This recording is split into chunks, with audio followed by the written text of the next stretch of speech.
ಯಾಕೆ ವರಿಸೋದವ್ರನ್ನ ಯಾಕೆ ಇವ್ರಿಗೆ ರಾಜ್ಯದ ಬಗ್ಗೆ ಈಗ ಈ ಕಾಳಜಿ ಇಷ್ಟೊಂದು ಇಲ್ಲಿ ನೋಡಿದ್ರೆ ಜನ ಇವತ್ತು ಗ್ಯಾಸ್ ಸಿಲಿಂಡರ್ ಇಲ್ಲ ಅಂತ ಬಡ್ಕೊಂತಿದ್ದಾರೆ.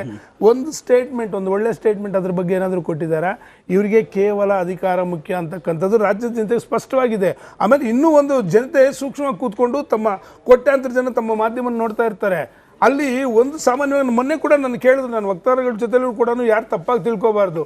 ನೀವು ಯಾವುದೋ ಡಿಬೇಟ್ ಕೂತ್ಕೊಂಡ್ರೆ ಏನು ರೀ ಅವ್ರು ಕೇಂದ್ರ ಅಂತಾರೆ, ನೀವು ರಾಜ್ಯ ಅಂತಾರೆ, ಮಧ್ಯದಲ್ಲಿ ನಾವು ಹಾಳಾಗ್ತಾ ಇದ್ದೀವಿ, ಇದು ಬಿಟ್ಟರೆ ನೀವಿಷ್ಟು ಮಾಡಿದ್ರಿ ಅಂತಕ್ಕಂಥ ಮಾತು ಬರ್ತಾ ಇದೆ. ನಮ್ಮ ಪರಿಸ್ಥಿತಿ ಹೇಳ್ತಕ್ಕಂಥದಕ್ಕೆ ಜನಗಳಲ್ಲಿ ನಮ್ಮ ಕಷ್ಟಗಳನ್ನ ಹೇಳ್ಕೊಳ್ಳೋದಕ್ಕೆ ನಿಮ್ಮ ಮುಂದೆ ನಮಗೊಂದು ಅವಕಾಶ ಇಲ್ಲ ಅಂತ ನಿಮ್ಮನ್ನು ಕಳಿಸಿದ್ರೆ, ನೀವು ಕೇಂದ್ರ ಹೆಂಗೆ ಮಾಡ್ತಂದ್ರೆ ರಾಜ್ಯ ಹೆಂಗೆ ಮಾಡ್ತಂತಕ್ಕಂಥ ನಮ್ಮ ಪರಿಸ್ಥಿತಿ ಏನು ಅಂತಕ್ಕಂಥ ಜನಸಾಮಾನ್ಯ ಕೇಳ್ತಾ ಇದ್ದಾನೆ. ದಯವಿಟ್ಟು ಎಚ್ಚರಿಕೆಯಿಂದ ನಾವು ಮಾತಾಡ್ತಂಥ ಸಂದರ್ಭದಲ್ಲಿ ನಾವು ನಮ್ಮ ಜವಾಬ್ದಾರಿಗಳನ್ನ, ಯಾಕೆಂತಂದ್ರೆ ಈ ಮಾತು ಹೇಳ್ತಿದ್ದೀನಿ ಅಂದರೆ ಇಕ್ಬಾಲ್ ಅನ್ಸಾರಿ ಅಂತಕ್ಕಂಥವ್ರು ಜವಾಬ್ದಾರಿಯುತ ಸ್ಥಾನದಲ್ಲಿ ಇರ್ತಕ್ಕಂಥವ್ರು, ಇಕ್ಬಾಲ್ ಹುಸೇನ್ ಜವಾಬ್ದಾರಿ ಸ್ಥಾನದಲ್ಲಿ ಇರ್ತಕ್ಕಂಥವ್ರು ಸ್ಟೇಟ್ಮೆಂಟ್ ಕೊಟ್ಟಿರೋದು, ಜನಸಾಮಾನ್ಯ ಕೊಟ್ಟಿಲ್ಲ ಈ ವಿಷಯನ. ಹಾಗೆ 20 ಜನ ಯಾರು ಶಾಸಕರುಗಳಿದ್ರು ಅವರು ಕೂಡ ಹಿರಿಯರು, ಇಂಥವ್ರೇನೇ ಅಶಿಸ್ತನ್ನು ಪಾಲನೆ ಮಾಡುವಂಥ ಸಂದರ್ಭದಲ್ಲಿ ಈ ಪಕ್ಷದಲ್ಲಿ ಯಾವುದು ಸರಿ ಇಲ್ಲ ಅಂತಕ್ಕಂಥದ್ದು ಸ್ಪಷ್ಟವಾಗಿದೆ. ಮುಂದಿನ ದಿನಗಳಲ್ಲಿ ಸರ್ಕಾರ ಬರುತ್ತೋ ಇಲ್ವೋ, ಇದ್ದಂಥ ಸಂದರ್ಭದಲ್ಲಿ ಯಾರಿಗೆ ಏನು ಸಿಗುತ್ತೋ ಅದನ್ನು ನಾವು ದೋಚ್ಕೊಳ್ಳೋಣ ಅಂತಕ್ಕಂಥ ಪರಿಸ್ಥಿತಿ ಬಿಟ್ಟರೆ ಬೇರೆ ರಾಜ್ಯದ ಹಿತ ಯಾರಿಗೂ ಇಲ್ಲ ಅಂತಕ್ಕಂಥ ಸ್ಪಷ್ಟ. ತುಂಬ ಸೀರಿಯಸ್ ಆಗಿ ಒಂದು ವಿಷಯ ಮಾತಾಡಬೇಕು ಅಂತ ಹೇಳಿದ್ರೆ, ಇದಕ್ಕೆಲ್ಲ ಕಾರಣ ಆಗ್ತಿರೋದು ಒಂದು ವಿನಾಯಕ್ ಭಟ್ರು ಹೇಳ್ದಂಗೆ, ಮೊದಲನೇದು ವಿಕೆಸ್ಟ್ ಹೈಕಮಾಂಡು, ಎರಡನೇದು ವಿಕೆಸ್ಟ್ ಚೀಫ್ ಮಿನಿಸ್ಟರ್ ಮತ್ತು ವಿಕೆಸ್ಟ್ ಡೆಪ್ಟಿ ಚೀಫ್ ಮಿನಿಸ್ಟರ್. ಯಾಕೆ ಹೇಳ್ತೀನಿ ಕೇಳಿ, ವಿಕೆಸ್ಟ್ ಚೀಫ್ ಮಿನಿಸ್ಟರ್ ಯಾಕೆ 2013ರಿಂದ 2018ರಲ್ಲಿ ಸಿದ್ದರಾಮಯ್ಯರ ಬಗ್ಗೆ ಯಾರಾದರೂ ಒಬ್ಬರಾದ್ರು ಚಕಾರ ಎತ್ತುತ್ತಾ ಇದ್ರ? ಇವತ್ತೇನಾಗುತ್ತೆ, ಫಸ್ಟ್ ಟೈಮ್ MLAಗಳು Iqbal Hussain, first time MLA Basavaraj Shivaganga, first time MLA Nayana Motamma ಏನು ಹೇಳ್ತಾರೆ, ನಾವು ಇನ್ನೊಬ್ಬರು CM ಮಾಡ್ತೀವಿ ಅಂತ. ಅದ್ರ ಅರ್ಥ ಏನು, ನೀನು ಕೆಳಗಡೆ ಇಳಿ ಅಂತ. ಹೌದಾನೆ? ಯಾವ ಒಬ್ಬ CM ಶಾಸಕಾಂಗ ಪಕ್ಷದ ಎಲ್ಲ ಶಾಸಕರ ಒಕ್ಕೊರ್ಲಿನ ಆಯ್ಕೆ ಆಗ್ಬೇಕಾಗಿತ್ತು, ಇವತ್ತು ಫಸ್ಟ್ ಟೈಮ್ MLAಗಳು ಹೇಳ್ತಾರೆ ನೀನು ಕೆಳಗಿಳಿ ಅಂತೇಳಿ. ಅವ್ರನ್ನ ಕಂಟ್ರೋಲ್ ಮಾಡ್ತಕ್ಕಂಥ ಯಾವ ಶಕ್ತಿನೂ CMಗಿಲ್ಲ. ಅವ್ರಿಗೆ ಏನಾಗ್ಬಿಟ್ಟಿದೆ, ಏನನ್ನ ಮಾಡ್ಕೊಂಡು ನಾನು ಸುದ್ದಿಗೆ ಬರಬೇಡಿ ಅಂತೇಳಿ ಇಷ್ಟು ವೀಕೆಸ್ಟ್ ಸಿದ್ದರಾಮಯ್ಯವ್ರು ಯಾರು ಕಂಡೇ ಇಲ್ಲ. ಎರಡನೇದು KPCC ಅಧ್ಯಕ್ಷರು ಮತ್ತು DCM ಇವತ್ತು ಬಾಯಿಗೆ ಬಂದಂಗೆ ಅವ್ರು MLAಗಳೇ ಮಾತಾಡ್ತಾರೆ, ಬಾಯಿ ಮುಚ್ಚಿ ಕೈ ಕಟ್ಟಿರಬೇಕು, ಹೈಕಮಾಂಡ್ ಹೇಳಿದ ಹುಚ್ಚು ಬಿಡ್ಕೊಡ್ದು, ಯಾರನ್ನ ಬಾಯಿ ಬಿಟ್ಟರೆ ಚೆನ್ನಾಗಿರಲ್ಲ ಅಂದವರು ಇವ್ರ ಬಗ್ಗೆನೇ ಹೆಂಗಂದಂಗೆ ಮಾತಾಡ್ಬೇಕಾರೆ. ಮಾದೇವಪ್ಪನವರು ಒಂದು ಬಹಿರಂಗ ಸಭೆಯಲ್ಲಿ ಒಂದು ಮಾತಾಡ್ತಾರೆ ಮೊನ್ನೆ, ಮುಖ್ಯಮಂತ್ರಿ ಆಗೋಕ್ಕೂ ಯೋಗ್ಯತೆ ಬೇಕು ಅಂತೇಳಿ. ಅದ್ರ ಅರ್ಥ ಏನು, DCMಗೆ ಯೋಗ್ಯತೆ ಇಲ್ಲ ಅಂತೇಳಿ. ಅಂದರೆ ಅವರು MLAಗಳ ಮೇಲೆ, ಅವ್ರ ಮಿನಿಸ್ಟ್ರಿಗಳ ಮೇಲೆ ಕಂಟ್ರೋಲ್ ಇಲ್ಲದೆ ಇರ್ತಕ್ಕಂಥ KPCC ಅಧ್ಯಕ್ಷ DCM, MLAಗಳ ಮೇಲೆ ಕಂಟ್ರೋಲ್ ಇಲ್ಲದಿರ್ತಕ್ಕಂಥ CM, ಮತ್ತು ಇವರು ಮಲ್ಲಿಕಾರ್ಜುನ್ ಖರ್ಗೆ ಅವರು ಯಾರು ಮಾತಾಡ್ಕೊಡ್ದು ಹೈಕಮಾಂಡ್ ಬಿಟ್ಟು ಎಷ್ಟು ಸರಿ ವಾರ್ನಿಂಗ್ ಆಯ್ತು ರೀ. ಅವ್ರು ವಾರ್ನಿಂಗ್ ಮಾಡಿ ಮಾರನೇ ದಿವಸನೇ ಇವ್ರು ಮಾತಾಡ್ತಾರೆ ಫಸ್ಟ್ ಟೈಮ್ ಗೆದ್ದಿರ್ತಕ್ಕಂಥ MLAಗಳು ಅಂತ ಹೇಳಿದ್ರೆ, ಇಲ್ಲಿ ಇಷ್ಟು weakest high command, Congress, CM, DCM ಈ ಪ್ರಭಾವ ಏನಾಗಿದೆ ಅಂತ ಹೇಳಿದ್ರೆ, ಇವರ ಏನು ಬಲಹೀನತೆಯಿಂದ, ಇವರಿಗೆ ಯೋಗ್ಯತೆ ಇಲ್ದಿರೋದ್ರಿಂದ ಹೊಡ್ತಾ ಬೀಳ್ತಿದ್ರು ರಾಜ್ಯಕ್ಕೆ. ಅದು ಬಜೆಟ್ ಅಲ್ಲಿ ನೋಡ್ತಾ ಇದೀವಿ, ಪ್ರತಿ ಒಂದು ಏನು ಮಿನಿಸ್ಟ್ರಿ ಒಳಗಡೆ ಇರ್ತಕ್ಕಂಥ ಲೂಟಿ ನಡೀತಿರೋದು ಯಾಕೆ ಕಾರಣಕ್ಕೋಸ್ಕರ. ಇಡೀ ಭಾರತದ ಇತಿಹಾಸದಲ್ಲಿ ಒಬ್ಬ chief minister on the floor of the house ಹೇಳ್ತಾರೆ, ವಾಲ್ಮೀಕಿ ಹಗರಣದಲ್ಲಿ 187 ಕೋಟಿ ಎಲ್ಲ ಲೂಟಿ ಹೊಡ್ತಿರೋದು ಬರೀ 87 ಕೋಟಿ ಅಂತೇಳಿ. ಮಾನ ಮರ್ಯಾದೆ ಇದೆಯೇನ್ರಿ ಇವ್ರಿಗೆ? ಫ್ಲೋರ್ ಅಲ್ಲಿ ಹೇಳ್ತಾರೆ ಬರೀ 87 ಕೋಟಿ ಅನ್ಯಾಯ ಆಗಿದೆ ಅಂತೇಳಿ. ಅದಾದ್ಮೇಲೆ ಅಬ್ಕಾರಿ ಇಲಾಖೆ ಏನಾದ್ರು ಒಂದು ಪ್ರಯತ್ನಗಳಾಯ್ತಾ?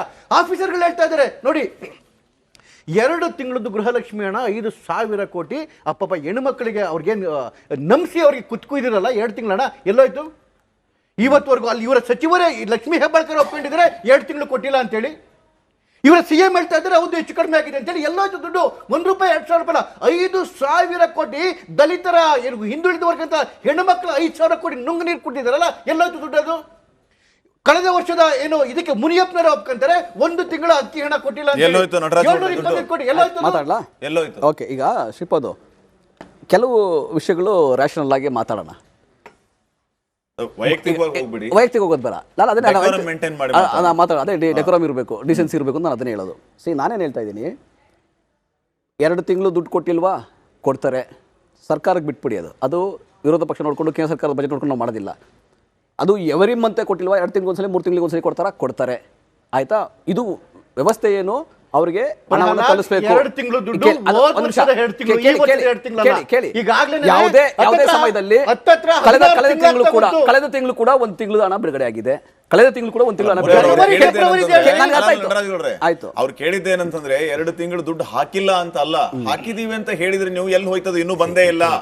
ಹೌಸ್ ಅಲ್ಲಿ ಇದನ್ನ ಪ್ರಶ್ನೆ ಮಾಡಿದಾಗ ಒಪ್ಕೊಂಡ್ರು ಹೌದು ಹಾಕಿಲ್ಲ. ಆಮೇಲೆ ಅದನ್ನ ಕರೆಕ್ಷನ್ ಮಾಡಿ ಮತ್ತೆ ಲಕ್ಷ್ಮೀ ಹೆಬ್ಬಾಳ್ಕರ್ ಅವರು ಕರೆಕ್ಷನ್ ಮಾಡಿ ಸದನದಲ್ಲೇ ಹೇಳಿದ್ರು ಹೌದು ಆ 2 ತಿಂಗಳ ಹಣ ಹೋಗಿಲ್ಲ, ನಾವು ಹಣವನ್ನ ಬಿಡುಗಡೆ ಮಾಡ್ತೀವಿ. ಮುಖ್ಯಮಂತ್ರಿಗಳು ಸ್ಪಷ್ಟವಾಗಿ ಹೇಳಿದ್ರು ಹಣವನ್ನ ಬಿಡುಗಡೆ ಮಾಡ್ತೀವಿ ಅಂತ. ಈಗ ಈ ಬಜೆಟ್ ಎಲ್ಲ ಕೇಳಿ, ಎಲ್ಲ ದುಡ್ಡೆಲ್ಲ ಕೇಳಿ, ಐತ್ರಿ. ಈಗಾಗಲೇ 1.5 ವರ್ಷ ಮಹಿಳಾ ದುಡ್ಡೆಲ್ಲ ಮತ್ತೆ ಆಯ್ತು. ಮಕ್ಕಳ ಮಹಿಳೆಯರ ಬಡ ಮಹಿಳೆಯ 5,000 ಕೋಟಿ ಎಲ್ಲ ಆಯ್ತು. ಬಜೆಟ್ ಅರ್ಥ ಆಗಿಲ್ಲ ಅನ್ಸುತ್ತೆ. ಯಾವಾಗ ಕೊಡ್ತೀರಿ ಹೇಳಿ? ಕೇಳಿ, ಅದು ನೀವು ಹೇಳ್ಕೊಂಡಿಲ್ಲ, ರಾಜ್ಯ ಸರ್ಕಾರ ಯಾರು ತೀರ್ಮಾನ ಹೇಳಿಲ್ಲ? ಮಾಡುತ್ತೆ, ಯಾವ ಹಣವನ್ನ ಉಸಿರು ಕೊಡುತ್ತೆ. ಬಿಟ್ಟಿಲ್ಲ? ಕೇಳಿ, ಹಣವನ್ನ ಕೊಡುತ್ತೆ ಶ್ರೀಪಾದ್, ಆ ಸರ್ಕಾರ ತೀರ್ಮಾನ ಮಾಡುತ್ತೆ, ಹಣವನ್ನ ಕೊಡುತ್ತೆ, ಮುಖ್ಯಮಂತ್ರಿ ಎಷ್ಟು ಹೇಳಿದ್ರೆ ಹಣವನ್ನ ಬೇಕು ಕೊಡ್ತೀವಿ ರೀ? ಅಂತ. ಅದು ಎಷ್ಟು ನಿಮ್ ಬೇಕು ಕೇಳ್ಕೊಂಡು ನಿಮ್ಗೆ? ನಿಮ್ ಕೇಳ್ಕೊಂಡು ನಾವು ಕೇಳೋದಿಲ್ಲ. 18 ನೀವು ತಿಂಗಳು ಬೇಕಾ? 2021 ನನ್ನ ದುಡ್ಡು ನಿಮ್ ದುಡ್ಡು ಅಲ್ಲ ರೀ. 2020 ಬಡ ಹಿಂಬಾಕಿ ದುಡ್ಡು. ಅಲ್ಲ, ನೀವು 3 ವರ್ಷದ ಹಿಂಬಾಕಿ ಅದಾದ್ಮೇಲೆ ಇಟ್ಕೊಂಡಿದ್ದೀರಾ ಅಲ್ಲ, ಇದು ಕಾರ್ಮಿಕರದು ಯುವನಿಧಿ, ಪಾಪ ಯುವನಿಧಿ ದಿನಗೂಲಿ ಸತ್ಯ ಮಾಡೋ ಮಾಡಿ, ಕಾರ್ಮಿಕರದು ಪಂಚ ಗ್ಯಾರಂಟಿ, ಈಗ ಪಂಚ- ಶ್ರೀಪಾದ್ ಅಲ್ಲ, ಇದು ನನ್ನ ಟರ್ಮ್ ಇದು. ಯುವನಿಧಿ ಆದ್ರೂ ಏನಾಯ್ತು? ಆಯ್ತು, ಅವ್ರು ಇಂಟರ್ಪ್ಟ್ ಮಾಡಕ್ಕೆ ಅಲ್ಲ ಅಲ್ಲ, ಮಾಡಿದ್ರಿ. ಯುವನಿಧಿ ಕೇಳಿ, ಏನಾಯ್ತಪ್ಪ? ನಾನು ಮಾತಾಡಕ್ ಬಿಡಿ. ಪಂಚ ನಾವೆಲ್ಲ ಗ್ಯಾರಂಟಿನಲ್ಲಿ ಯುವನಿಧಿ ಏನಾಯ್ತು? ಈಗ ಕೇಳಿ, ಈಗ ಯುವನಿಧಿ ಏನಾಯ್ತು? ಈಗ ಶ್ರೀಪಾದ್ ನನಗೆ ಮಾತಾಡಕ್ ಬಿಡ್ಬೇಕಾ ಬಿಡ್ಬಲ್ವಾ? ಯುವನಿಧಿ ಏನಾಯ್ತು? ಕೇಳಿ. ಪಂಚ ಗ್ಯಾರಂಟಿ ಯುವನಿಧಿ ಏನಾಯ್ತು? ನಾನು ಹೇಳ್ತೀನಿ ಈಗ ಗೊತ್ತಾ? ಹೆಣ್ಮಕ್ಳಿಗೆ 5,000 ಕೋಟಿ ಹೊಡೆದ್ರಿ ಗೃಹಲಕ್ಷ್ಮಿ. ಏ, ಯುವನಿಧಿ ಅದು ಏನಾಯ್ತು? ಮೋದಿ ನೀವು ಹೊಡೆಯೋದು ಕಳ್ಳ ಅಂದ್ರೆ ಮೋದಿ ಅಂತಾರೆ, ನನ್ಗಲ್ಲ ಅನ್ನಲ್ಲ, ನಮ್ಮ ಕಳ್ಳ ರಾಜ್ಯದಲ್ಲ. ಅಲ್ಲ. Please, ಕೇಳಿ, please. ಅಂತಾರೆ. ನಾಲ್ಗೆ ಪ್ರಧಾನಿ- ಬಿಟ್ಟು ಪ್ರಧಾನಿ- 15,500 ಕೋಟಿ. ಪ್ರಧಾನಿ ಹುದ್ದೆ- ಪ್ರಧಾನಮಂತ್ರಿ ಆದ್ರೂ ನಟರಾಜ್ ಅಷ್ಟೇ. ಅವರೇ, ದಯವಿಟ್ಟು ಯಾರು ಬೇರೆ ನಿರ್ಮಲಾ ಪ್ರಧಾನಿ ಸೀತಾರಾಮನ್ ಹುದ್ದೆ ಆದ್ರೂ ಅಷ್ಟೇ. at least ಸಂವಿಧಾನಾತ್ಮಕ ಹುದ್ದೆ ಈಗ ಬಗ್ಗೆ ಅವಕಾಶ ಕೊಟ್ಟೆ ನಾವು ಸರಿ. ಗೌರವ ಇಡೋಣ. ಈಗ ಕೇಳಿ, ನಾಲ್ಗೆ ಪಾರ್ಟಿ ಸಾಂವಿಧಾನಿಕ ಹುದ್ದೆ, ambition ಅಲ್ಲಿ ಮಾತಾಡೋದು. ಸಾಂವಿಧಾನಿಕ Please, ಹುದ್ದೆಗೆ please. ಅಗೌರವ ತಂದಾಯ್ತು. ನಿಮ್ಮ ಮಾತನ್ನು ವಾಪಸ್ ತಗೊಳ್ಳಿ. ನಿಮ್ಮ ಮಾತನ್ನು ವಾಪಸ್ ತಗೊಳ್ಳಿ. ವಾಪಸ್ ತಗೊಳ್ಳಿ. ಸಂವಿಧಾನಾತ್ಮಕ ಹುದ್ದೆಗೆ ಗೌರವ ಕೊಡೋಣ. 10.5 ಲಕ್ಷ ಸಂವಿಧಾನಾತ್ಮಕ ಹುದ್ದೆಗೆ ಗೌರವ ಕೊಡೋಣ. ನಟರಾಜ್ ಗೌಡ್ರೆ, ಕೇಳಿ, ಸಂವಿಧಾನಾತ್ಮಕ ಹುದ್ದೆ ಗೌರವ ಕೊಡೋಣ ನಾವು. ನೀವು ರಾಜಕೀಯ ಮಾಡಿ ಬೇಡ ಅನ್ನಲ್ಲ. ನೀವು ರಾಜಕೀಯ ಮಾಡಿ ಬೇಡ ಅನ್ನಲ್ಲ. ಆದ್ರೆ ಗೌರವ 10.5 ಲಕ್ಷ ಕೋಟಿ ರೂಪಾಯಿ ಕಳ್ತನ ಮಾಡಿದ್ದಾರೆ ಸ್ಕಿಲ್ ಡೆವಲಪ್ಮೆಂಟ್ ಆರ್ಗನೈಸೇಷನ್ ಇಂದ. ಮಾನವ ಮರ್ಯಾದೆ ಇದೆಯಾ ಅಂದ್ರೆ 10.5 ಲಕ್ಷ ಕೋಟಿ ರೂಪಾಯಿ ಅವ್ರಿಗೆ? ಕಳ್ತನ ಮಾಡಿದ್ದಾರೆ ಕೇಂದ್ರ ಸರ್ಕಾರದವರು. ಮಾನವ ಮರ್ಯಾದೆ ಇದೆಯಾ? PM ಕೇರ್ ಶೋ ಒಂದು ರೂಪಾಯಿ ಕೂಡ ಆಚೆಗೆ ಬಿಟ್ಟಿಲ್ಲ. ಒಂದು ರೂಪಾಯಿ ಕೂಡ ಆಚೆಗೆ ಬಿಟ್ಟಿಲ್ಲ. PM care show. ಬಿಡ್ರಿ ಯಾಕ್ರಿ? ಯಾಕ್ರಿ? ಪ್ಲೀಸ್ ಪ್ಲೀಸ್ ಪ್ರೈಮ್ ಮಿನಿಸ್ಟರ್ ಬಗ್ಗೆ ಮಾತಾಡ್ಬೇಕಾದ್ರೆ ನಾಲ್ಗೆ ಇದು ಪ್ರೈಮ್ ತಪ್ಪೇ ಅಲ್ಲ. ಮಿನಿಸ್ಟರ್ ಅಷ್ಟೇ ಈ ತಪ್ಪೇ ದೇಶದ ಅಲ್ಲ, ಪ್ರಜೆ. ನಾಲ್ಗೆ ಅದು. ಪ್ರೈಮ್ ಮಿನಿಸ್ಟರ್ ಅಷ್ಟೇ ಕಳ್ತನ ಮಾಡಿದ್ರೆ ಕಳ್ಳ ಅಂತಾನೆ ಹೇಳೋದು. ನೀವು ರಫೇಲ್ ಹಗರಣದಲ್ಲಿ ಕಳ್ತನ ಮಾಡಿದ್ದಾರೆ. ಹಲಗೆ PM ಕೇಸಲ್ಲಿ ಕಳ್ತನ ಮಾಡಿದ್ದಾರೆ. ಸ್ಕಿಲ್ ಡೆವಲಪ್ಮೆಂಟ್ ಆರ್ಗನೈಸೇಷನ್ ಕಳ್ತನ ಮಾಡಿದ್ದಾರೆ. ಕಳ್ತನ ಮಾಡಿದ್ರೆ ಕಳ್ತನ ಅಂತಾನೆ ಹೇಳೋದು. ಕೇಂದ್ರ ಸರ್ಕಾರಕ್ಕೆ ರಿಪೀಟ್ ಮಾಡ್ತೀನಿ ನಾನು. ವಿಷಯಾಂತರ ಬೇಡ, ವಿಷಯಾಂತರ ಬೇಡ. ನಾವು ಕೇಳಿದ ಪ್ರಶ್ನೆ ಉತ್ತರ ಸಮಯದ ಅಭಾವ ಇದೆ, ಸಮಯದ ಅಭಾವ ಇದೆ, ಸಮಯದ ಅಭಾವ ಇದೆ, ಸಮಯದ ಅಭಾವ ಇದೆ. ನಟರಾಜ್ ಗೌಡ್ರೆ, ವಿಷಯಾಂತರ ಬೇಡ. ಕೇಳಿದ ಪ್ರಶ್ನೆಗೆ ಉತ್ತರ ಏನು? ಉತ್ತರ ಕೊಡಬೇಕು. ಕಾಂಗ್ರೆಸ್ ನಲ್ಲಿ ಎಲ್ಲವೂ ಸರಿ ಇಲ್ಲ ಅನ್ನುವಂಥದ್ದಕ್ಕೆ ಉತ್ತರ ಕೊಡಿ. 10 ಸೆಕೆಂಡ್ ಅಲ್ಲಿ ಉತ್ತರ ಕೊಡಿ. ಕಾಂಗ್ರೆಸ್ ಅಲ್ಲಿ ಎಲ್ಲವೂ ಸರಿ ಇಲ್ಲ ಅನ್ನೋ ಪ್ರಶ್ನೆಗೆ ಉತ್ತರ ನಿಮ್ಮಿಂದ 10 ಸೆಕೆಂಡ್ ಅಲ್ಲಿ ಬರಲಿ. ಶಾಖೆಯಲ್ಲಿ ಕಲಿಸಿರೋದೇ ನಿಮ್ಗೆ ಇದು. ನಿಮ್ಮ ನಾಲ್ಗೆ ಏನು ಎಕ್ಸ್ಟ್ರಾ? ನಿಮ್ಮ ನಾಲ್ಗೆ ಕಾಂಗ್ರೆಸ್ ವಿಜಯೇಂದ್ರ 6 ವರ್ಷ ನಿಮ್ಗೆ ಸಾಧ್ಯ ಆಗೋದಿಲ್ಲ.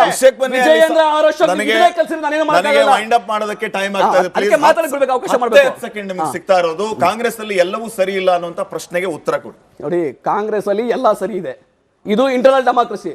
ಯಾವಾಗ ಬೇಕಂದ್ರೂ ಕೂಡ ರೀಶಫಲ್ ಆಗಬಹುದು, ಅದು ಆಗುತ್ತೆ, ಅದು ಸ್ವಾಭಾವಿಕ. ಮುಖ್ಯಮಂತ್ರಿಗಳಿಗೆ ಪರಮಾಧಿಕಾರ ಇದೆ. ಮಾನ್ಯ ಕೆಪಿಸಿಸಿ ಅಧ್ಯಕ್ಷರು ಚರ್ಚೆ ಮಾಡಿ ಹೈಕಮಾಂಡ್ ಜೊತೆ ಅನುಮತಿ ತಗೊಂಡು ಮಾಡ್ತಾರೆ. ಆದ್ರೆ ಬಿಜೆಪಿ ಅಂತಹ ಭ್ರಷ್ಟ ಬಿಜೆಪಿ ಕರ್ನಾಟಕದಲ್ಲಿ ಮುದುಡೋಗಿದ್ರು ಕೂಡ ಬಿಜೆಪಿ ವಕ್ತಾರರು ಬಂದು ಸುಳ್ಳು ಹೇಳ್ತಾರೆ. ಎಲ್ಲರಿಗೂ ಧನ್ಯವಾದ.